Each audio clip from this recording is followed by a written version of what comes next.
tout le monde, aujourd'hui on se retrouve pour un petit tuto comment se mettre en valeur lorsqu'on a les yeux clairs. Non, je rigole, aujourd'hui je vais vous montrer comment on fait un zombie assez facilement. Donc ça manquait un petit peu de gore et de sang sur ma chaîne ces derniers temps, j'ai décidé de remédier à ça. Donc je vais utiliser du latex et avant de commencer la vidéo, je vais vous donner quelques petites recommandations puisque le latex n'est pas à prendre à la légère. S'il n'est pas utilisé correctement, ça peut être dangereux. Donc, avant de l'appliquer sur le visage, vous faites au moins 24 heures avant un test pour savoir si vous êtes allergique ou pas. Du coup, faites aussi attention à ne pas en mettre sur vos vêtements, tapis, meubles, etc. car le latex abîme beaucoup. Bien évidemment, aérez la pièce où vous êtes. N'appliquez jamais du latex sur les poils des cheveux, le duvet, etc. sous peine d'avoir une épilation gratuite ou alors vous protégez vos poils en appliquant de la vaseline dessus. Et bien évidemment, ne pas mettre dans les muqueuses, dans la bouche et ne pas avaler. Si tout ça est respecté, c'est parti. Donc je commence par prendre mon latex et le mettre dans un petit récipient. Donc le mien vient de la marque Grimace et puis il est très bien. Je vais prendre une petite éponge, n'utilisez surtout pas vos pinceaux au risque de devoir les jeter juste après. Donc avec ma petite éponge, je vais dessiner ma blessure. Voilà, je vois un petit peu comment je la fais. Je viens prendre du coton et je vais l'étaler dessus. Ou alors vous pouvez carrément tremper le coton dans le latex et après l'appliquer sur votre peau.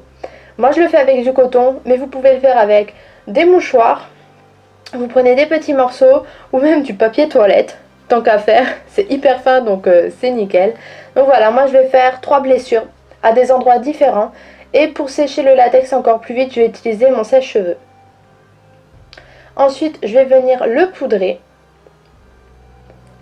Bien sûr, entre temps, si vous voulez rajouter des couches de latex, vous pouvez. Vous faites vraiment ce que vous voulez. Et attention, faites pas comme moi j'ai un petit peu trop approché le latex de mon sourcil.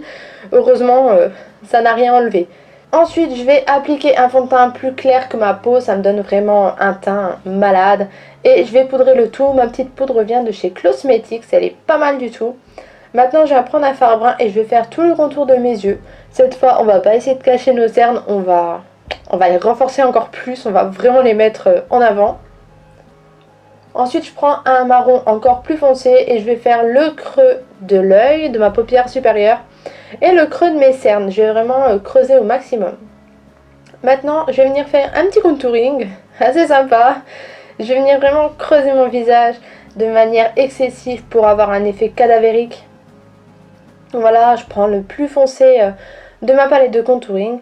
Et bien évidemment, je fais quand même mes sourcils. Je tenais trop à les faire, donc je vais essayer de leur donner un petit côté méchant. Et avec un fard marron foncé, je viens faire mes ras de cils supérieurs et inférieurs pour donner de l'intensité à mon regard, faire un regard de méchante. Je prends un fard orangé que je mets aussi dans le coin interne de l'œil pour avoir cet effet malade. Et là, je renforce un petit peu mon contouring avec un pinceau plus fin. Je fais un petit peu cet effet sali partout sur mon visage. Là où j'ai les traits, les expressions faciales et tout. Maintenant, je vais mettre du correcteur sur ma bouche pour toujours avoir cet effet cadavérique et la faire un petit peu disparaître. Et je vais rajouter du fard vraiment sur le bord de mes lèvres pour avoir un effet salé.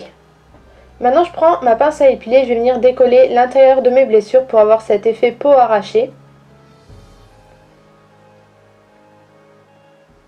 Voilà, c'est super rigolo à faire. Et maintenant, si vous n'avez pas de fard gras, pas de souci, vous prenez un rouge à lèvres bordeaux foncé avec un petit pinceau et vous venez colorier l'intérieur des blessures pour avoir un effet peau à vif. Vous en mettez un petit peu sur le bord, bien évidemment. Ensuite, je viens prendre un liquide Suède et je vais le tapoter tout autour de ma blessure pour avoir un petit peu ce côté peau rosée, peau abîmée. Et je prends un fard noir ou gris et je vais le mettre à l'intérieur des blessures sur les bords pour avoir un petit effet de profondeur.